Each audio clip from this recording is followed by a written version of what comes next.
sleep is divided into 4 stages. The first 3 stages are called NREM, which stands for non-rapid eye movement. And the 4th stage is called REM, or rapid eye movement sleep. The sleep cycle consists of several stages, each with consistent characteristics. Stage 1, which is called N1, is the initial phase of NREM sleep. It's marked by drowsiness and light sleep. Stage 2, or N2, represents light to moderate sleep. Stage 3, referred to as N3, involves deep sleep, also known as delta sleep. And finally, stage 4 is the REM sleep. It's characterized by rapid eye movement and highlighting the brain activity. Stage 1, it starts from the first minute, or from the transition from wakefulness to sleep, and lasts around from 1 to 7 minutes.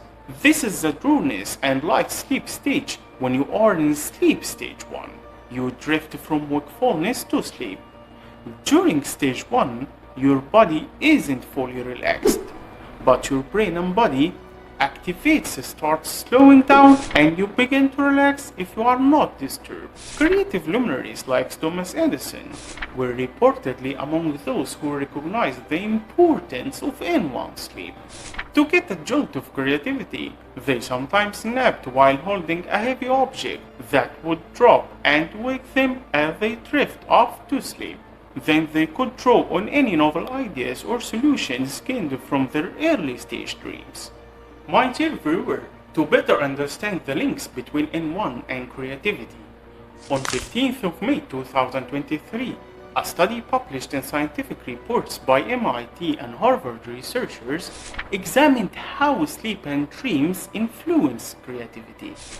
Using Dormo devices which tracks heart rate, muscle tone, and skin conductance, the researchers aim to understand the effects of introducing specific themes into dreams. The study involved 49 adults divided into 4 groups.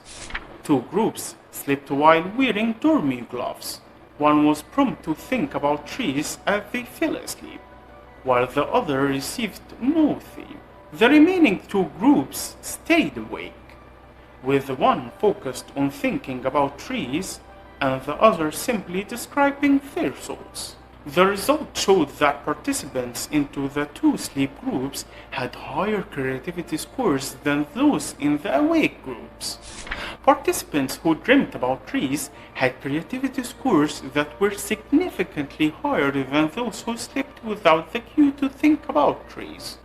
Regarding stage 2, which is called N2, it represents light to moderate sleep, and it generally starts about 10 to 20 minutes after you first fall asleep and lasts for 25 minutes. In this cycle, our heart beats and breathing slow down, and our muscles begin to relax. During this time, the body temperature decreases and the brain waves become less active, but we still have little activity that help our body resist being awakened by external stimuli.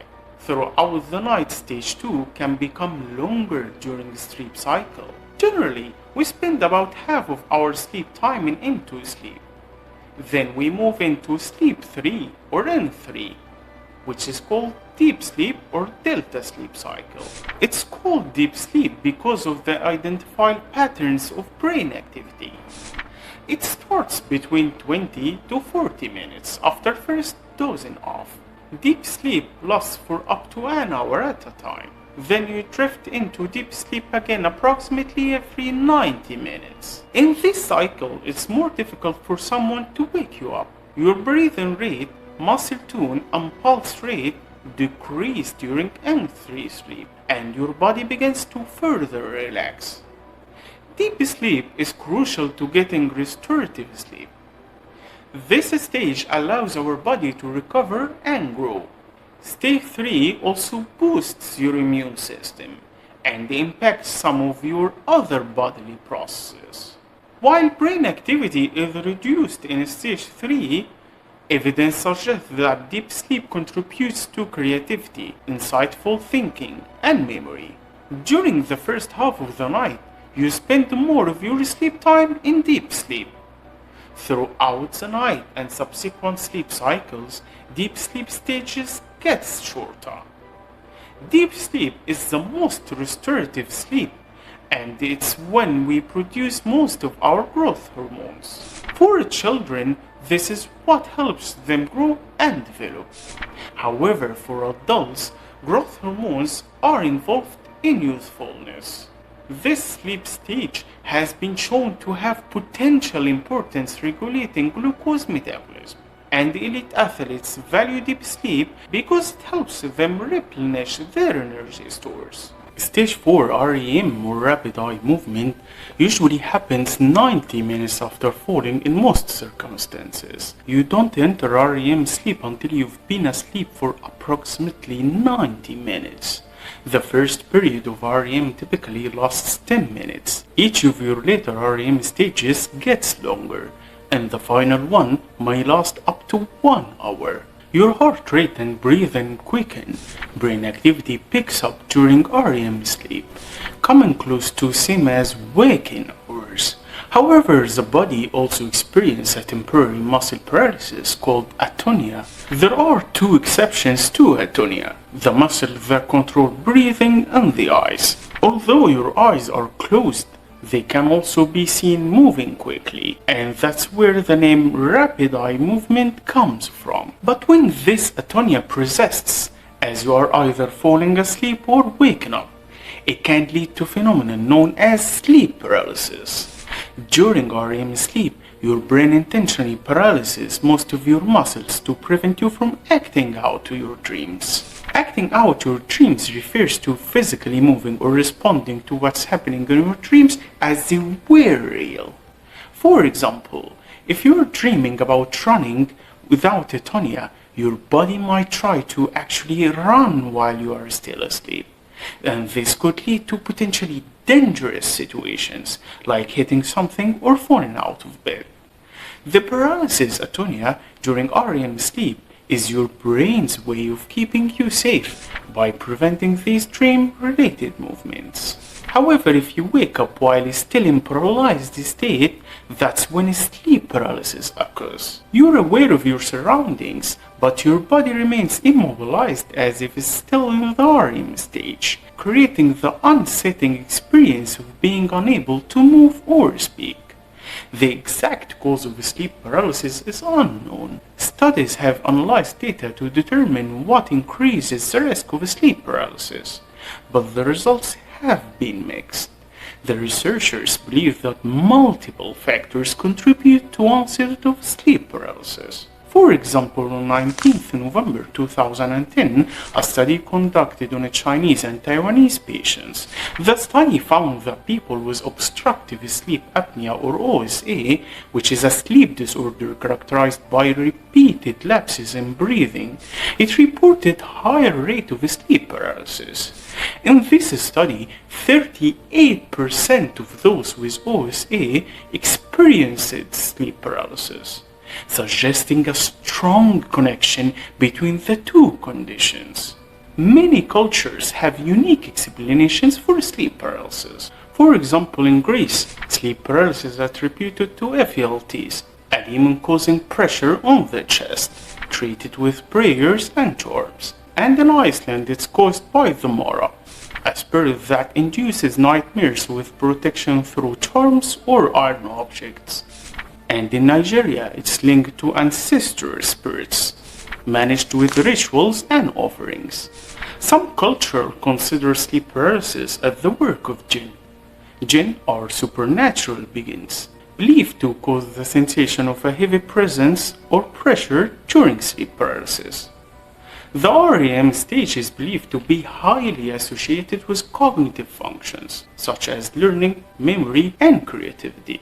During REM sleep, people often experience vivid dreams due to increased brain activity, though dreams can occur during any sleep stage. On 5th of August 2016, a study was published by scientists from the University of Wisconsin-Madison and the University of Milano. They used a TMS EEG device which combines transcranial magnet stimulation or TMS to stimulate the brain with magnetic pulses and electroencephalogram or EEG, to record the brainwave activity, to investigate dreaming during the NREM sleep.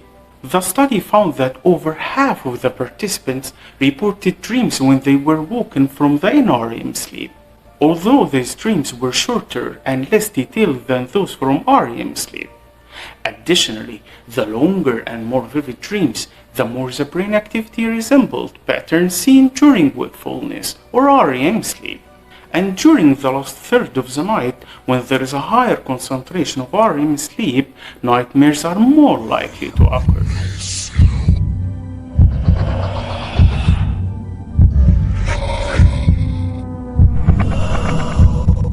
The longer and the more vivid dreams, the more the brain activity resembles patterns seen during wakefulness or REM sleep. During the last third of the night, when there is a higher concentration of REM sleep, nightmares are more likely to occur. But regarding nightmares, why we have nightmares? Nightmares have been known to have both psychological and physical causes. Factors including illness and anxiety, or even sleeping in an uncomfortable position, can lead to bad dreams. In addition, post-traumatic stress disorder can trigger frequent nightmares. An interesting fact about nightmares and recurring dreams is that they often involve the same themes or scenarios, reflecting persistent fears or unsolved issues. Research shows that the recurring nightmares are common among people who have experienced trauma or high level of stress. These dreams can sometimes be used in therapeutic settings to help individuals confront and process their fears, which may reduce the frequency and intensity of nightmares over time. Although stress can lead to problems and nightmares that affect our sleep, sleep itself can be used to treat sleep-related issues. Someone might ask, Mr. Bioinformatics, how can sleep treat these problems? Hypnosis is one approach where sleep and relaxation techniques are used to manage stress. Hypnosis involves focused attention and deep relaxation, helping to reduce stress and improve sleep quality by addressing underlying anxiety.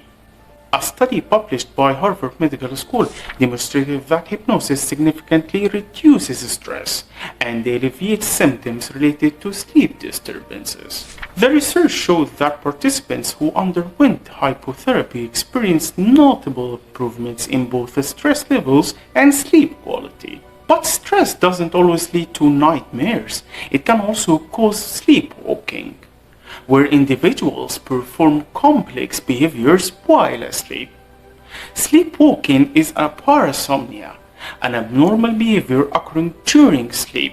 It happens during non-REM sleep, specifically in stage 3, which is deep sleep. Sleepwalking, along with sleep talking, confusional arousal, and sleep terrors, is classified as an REM disorder overall. Understanding how stress affects your sleep quality is crucial, especially for improving your overall health. So, Mr. Bioinformatics, how can I assess my sleep quality and ensure I am getting enough deep sleep? Frequent napping during the day may be a sign. But are there more different signs? Yes, my friend. For example, if you find yourself consistently hitting the snooze button, it's a clear sign that waking up is tough and your sleep might not be as restorative as it should be. Also, struggling to think clearly or concentrate during the day, feeling drowsy all the time. These are also red flags that your sleep quality isn't cutting it. If you are craving unhealthy high-calorie foods, disrupted sleeping could be messing with your hunger-regulating hormones. Feeling more irritable, emotionally sensitive, or anxious than usual. Poor sleep can take a serious toll on your mood.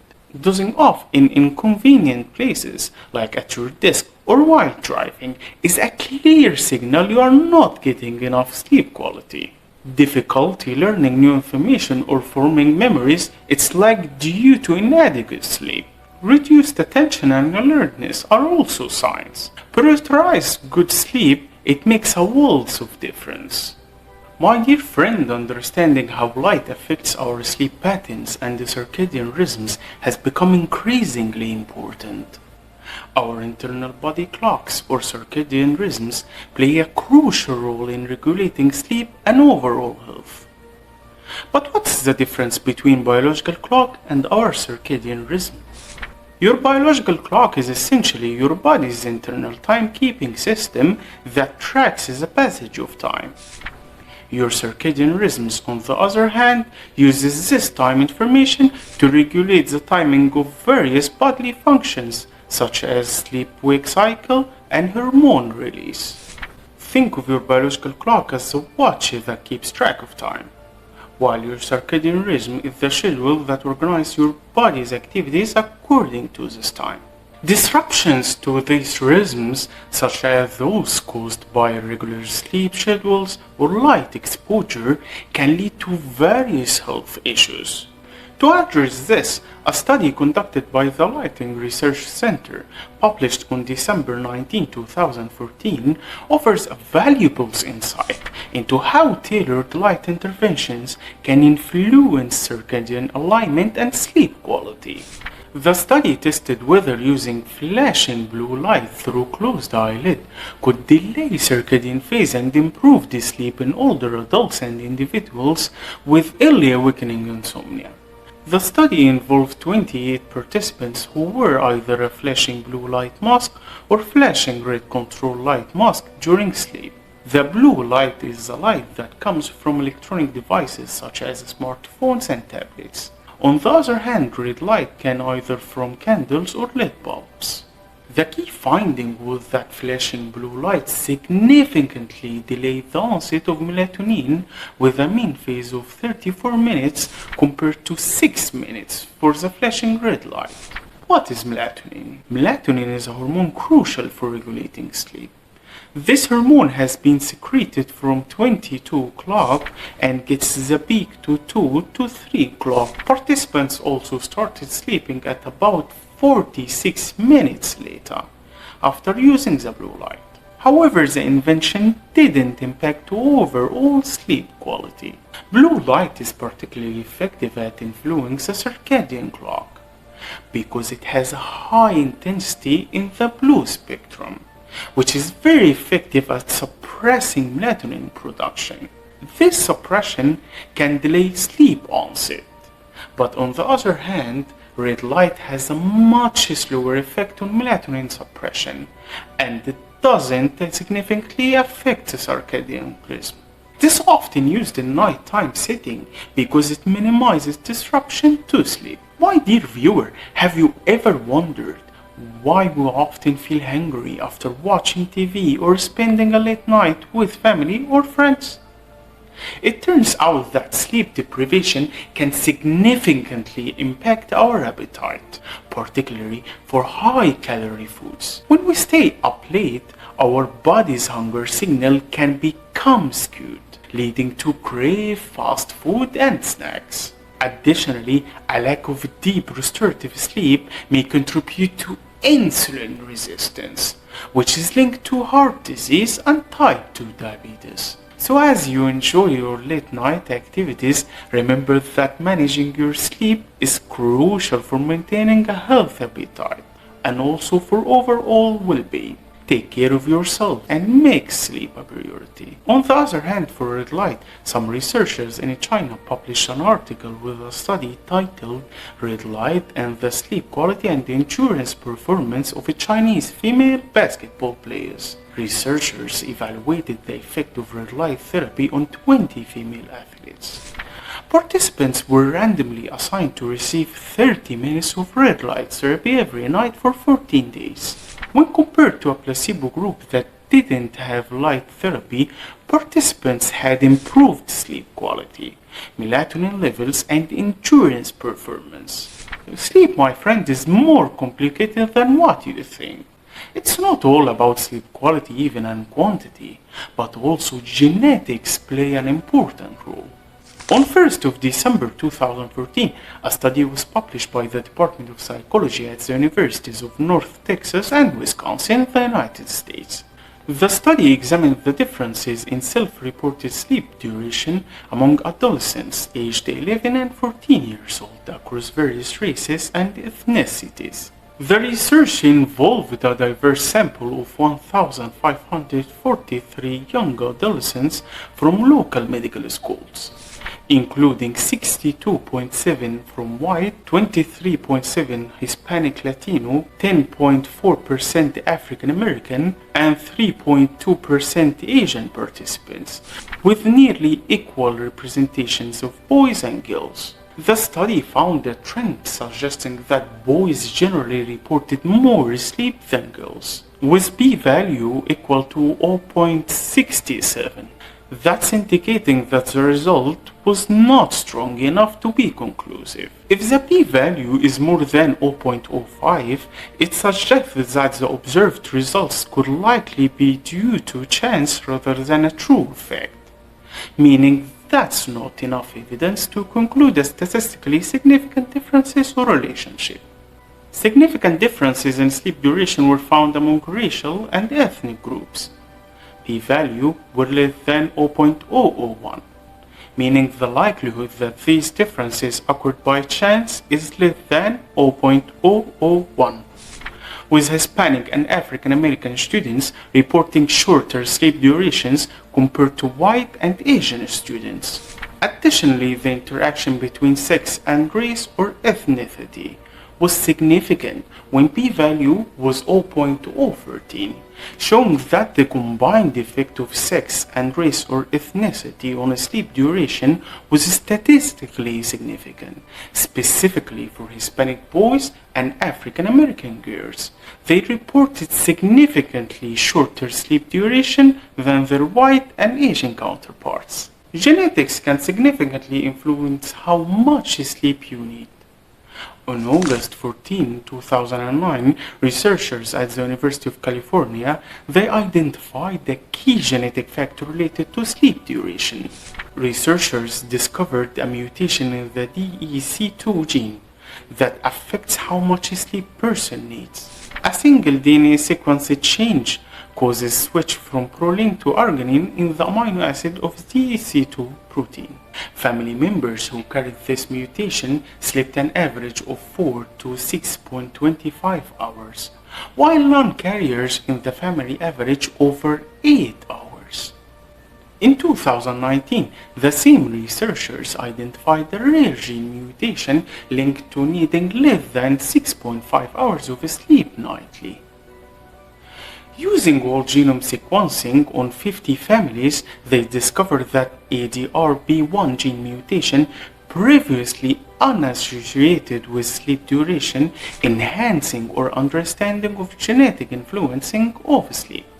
People who have these specific gene mutations are called efficient sleepers. For example, Margaret Thatcher, the former British Prime Minister, famously needed only 4 hours of sleep to feel well rested and energetic. Researchers suggested that Thatcher probably had one of the gene mutations. However, most of us aren't this lucky. Less than 1% of humans have one of these mutations. So most of us needed 7 to 9 hours of sleep to function at our best. Someone might say, Mr. Bioinformatics, it's now the genetic fault. That's why I can't sleep. But there are many sleep tips that we can do to improve our sleep quality. For example, spending time in natural sunlight or bright light can help regulate your circadian rhythm, enhancing both daytime energy and nighttime sleep. A study published on June 22, 2022, titled Bright Light During Wakefulness Improves Sleep Quality in Healthy Men. This study found that daytime bright light exposure significantly improves sleep quality and duration.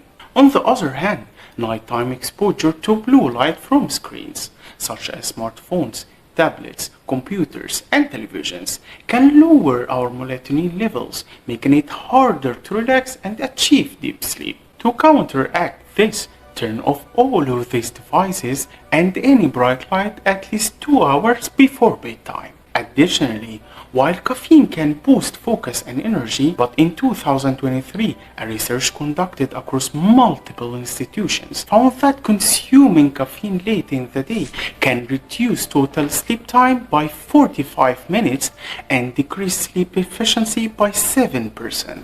So avoid caffeinated beverages at least 8 hours before bedtime. And if you need coffee in the late afternoon or evening, drink decaffeinated. Also remember that although short power naps can be beneficial, long or irregular daytime naps can disrupt your nighttime sleep by confusing your internal clock. And finally, try to sleep and wake at consistent times. Your body's circadian rhythms aligns with natural light cycle.